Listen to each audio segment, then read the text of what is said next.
Hi guys, very quick. So, nahulaan na ako. Gusto na akong i-share ninyo. Ako kinabuhi din sa Singapore. So, as a housewife, ako rapormi sa balay. I can have all my time. I can manage my time. Pero, it's not that easy, no? Naghapon ko yung mga magkabulingit ng mga panahon, just like sa pagpanglimpyo. So, ingon ani ko manglimpyo akong ipakita sa inyo, guys. So, let's go. Let's start cleaning. So today, let's start at my son's room. Kang doy-doy ni nga kwarto. So once a week hapon ko gailis ani ilang bedding. So mao nang mag-vacuum ko parang makuha ang mga abog. At the same time, naka-disinfect na pud ko ani because of its UV light.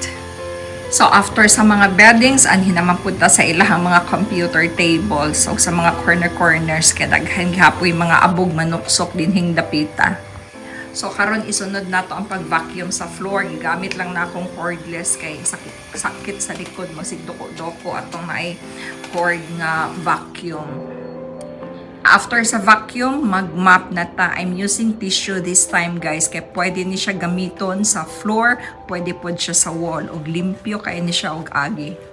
So, ayun guys, tapos na tayong maglinis. So, masaya at masarap na ang buhay. Ngayong malinis na ang bahay. So, it's time for myself. Now, I can watch Netflix.